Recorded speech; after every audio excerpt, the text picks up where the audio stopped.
Hi అండి, welcome back to our channel అమ్మ చేతి ప్రేమ. ఈరోజైతే మన ఛానల్లో వినాయక చవితి స్పెషల్ వినాయకుడికి ఎంతో ఇష్టమైన ఉండ్రాళ్ళ పాయసాన్ని ఎంతో కమ్మగా చాలా రుచిగా ఎలా తయారు చేయాలో ఈరోజు చూద్దాం. ముందుగా మీలో ఎవరైనా మన ఛానల్ని మొదటిసారి చూస్తుంటే కనుక ప్లీజ్ సబ్స్క్రైబ్ చేసుకోండి. ఈ రెసిపీ కోసం అయితే ముందుగా స్టవ్ మీద ప్యాన్ పెట్టుకుని దీనిలోకి 1 కప్పు వరకు వాటర్ వేసుకోవాలి. ఇలా వాటర్ వేసాక 1/2 కప్పు వరకు తురుముకున్న బెల్లాన్ని వేసుకోవాలి. ఇప్పుడు దీనిలోకి చిటికెడంతా సాల్ట్ కూడా వేసుకోండి. మనం ఏ స్వీట్ అయినా కూడా కొంచెం సాల్ట్ వేసుకుంటే టేస్ట్ బాగుంటుంది. ఇప్పుడు 1 టీ స్పూన్ వరకు నెయ్యి కూడా వేసుకుని ఈ బెల్లాన్ని అయితే బాగా కరిగించుకోవాలి. ఈ బెల్లం కరిగి కొంచెం వాటర్ అనేది బాయిలింగ్ స్టేజ్లోకి వచ్చేంత వరకు కూడా మరిగించాలి. ఇప్పుడు మనం ఏ కప్పుతో అయితే వాటర్ వేసామో అదే కప్పుతో 1 కప్పు వరకు బియ్య పిండిని అయితే వేసుకోవాలి. ఇక్కడ నేను పొడి బియ్య పిండి వేస్తున్నానండి, మార్కెట్లో కొన్నది. ఈ బియ్య పిండి వాటర్ అబ్జర్వ్ చేసేంత వరకు కూడా ఇలా లో ఫ్లేమ్లో ఇలా కంటిన్యూస్గా తిప్పాలి. బియ్య పిండి వాటర్లో వేసేటప్పుడే ఫ్లేమ్ని లోలో పెట్టుకుని చేసుకోవాలి. చూడండి, బియ్య పిండి వాటర్ని అంతా పీల్చుకుని ఈ విధంగా పొడి పొడిలాడుతూ తయారవుతుంది. ఇప్పుడు ఇంకా స్టవ్ ఆఫ్ చేసేసి దీన్ని కొంచెం చల్లారబెట్టుకోవాలి. ఇప్పుడు స్టవ్ మీద వేరొక మందపాటి ప్యాన్ పెట్టుకుని దీనిలోకి 3 కప్స్ వరకు వాటర్ వేసుకోవాలి. ఇక్కడ మెజర్మెంట్ అన్నది అన్నీ 1 కప్పుతోనే మెజర్ చేసుకోండి. ఏ కప్ అయినా పర్లేదు, ఇంట్లో ఏదో 1 కప్పుతో అన్నీ కూడా మెజర్ చేసుకోండి. ఇప్పుడు దీనిలోకి 2 స్పూన్ల వరకు పచ్చిశనగపప్పుని ముందుగానే నానబెట్టుకున్నది వేసుకోవాలి. ఈ పచ్చిశనగపప్పుని అయితే ఉడికించుకోవాలి. ఈ లోపు మనం ఈ బియ్య పిండిని చల్లారబెట్టుకున్నాం కదా, దీన్ని కొంచెం బాగా మెదుపుకుందాం. ఈ పిండి అనేది కొంచెం గోరువెచ్చగా ఉండగానే దీన్ని బాగా సాఫ్ట్ పిండి ముద్దలాగా చేసుకోవాలి. మనం ఈ పిండి ముద్దని ఎంత బాగా ఒత్తుకుంటే ఉండ్రాలన్నవి అంత సాఫ్ట్గా క్రాక్స్ ఏమీ లేకుండా చక్కగా వస్తాయి. మీకు కావాలనుకుంటే 1 టీ స్పూన్ వరకు నెయ్యిని కూడా అప్లై చేసుకుని దీన్ని సాఫ్ట్ పిండి ముద్ద కింద చేసుకోవాలి. చూస్తున్నారు కదా, ఈ విధంగా సాఫ్ట్గా అయిన తర్వాత మీకు నచ్చిన సైజులో ఉండ్రాల కింద చుట్టుకోండి. దీన్ని తాలికల కింద కూడా చేసుకోవచ్చు. నేనైతే అన్ని ఉండ్రాల కిందే చేస్తున్నాను.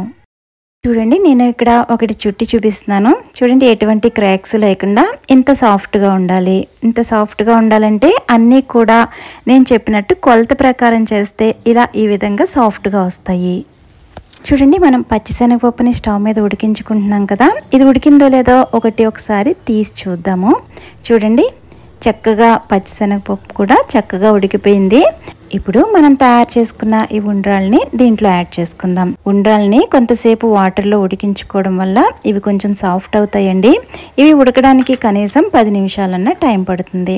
లో టు మీడియం ఫ్లేమ్లో ఫ్లేమ్ని అడ్జస్ట్ చేసుకుని ఈ ఉండ్రాలను అయితే కొంచెం సాఫ్ట్ అయ్యేంత వరకు కూడా ఉడికించుకోవాలి. ఇందులోకి 1 టీ స్పూన్ వరకు దంచుకున్న ఇలాచీ పౌడర్ని కూడా యాడ్ చేసుకోవాలి.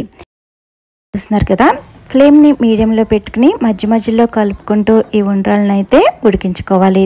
ఇవి బియ్య పిండి మొలన అడుగున తొందరగా పట్టేస్తుందండి, మధ్య మధ్యలో కలుపుకుంటూ ఉండాలి.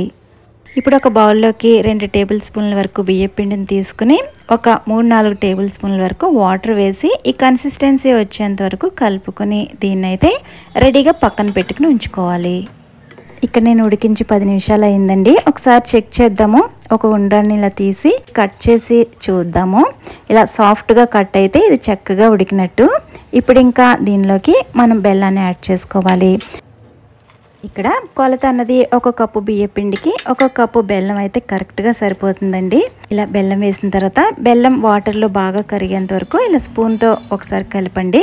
ఈ బెల్లం బాగా కరిగిన తర్వాత ఇప్పుడు చూడండి, కన్సిస్టెన్సీ ఈ విధంగా ఉంటుంది. ఇలా అయిన తర్వాత ఇప్పుడు మనం పక్కన కలుపుకుని ఉంచుకున్నాం కదా బియ్య పిండి వాటర్ని, అదైతే ఇప్పుడు ఇందులో కలుపుకోవాలి. ఇలా కలపడం వల్ల ఇక్కడ కన్సిస్టెన్సీ అనేది కొంచెం చిక్కబడుతుంది. మనకి కావాల్సిన కన్సిస్టెన్సీ రావడం కోసం ఇలా బియ్య పిండి వాటర్ని అయితే ఈ విధంగా కలుపుకోవాలి. బియ్య పిండి నీళ్ళని కలుపుకున్న తర్వాత 2-3 నిమిషాలకి ఇది చిక్కబడిపోతుందండి. ఇలా చిక్కబడిన తర్వాత ఇంకా స్టవ్ ఆఫ్ చేసేసి దీన్ని అయితే చల్లారబెట్టుకోవాలి. ఇప్పుడు ఒక గ్లాసుడు పాలని తీసుకుని ఈ పాలను అయితే మరిగించి మళ్ళీ చల్లారబెట్టుకోవాలండి.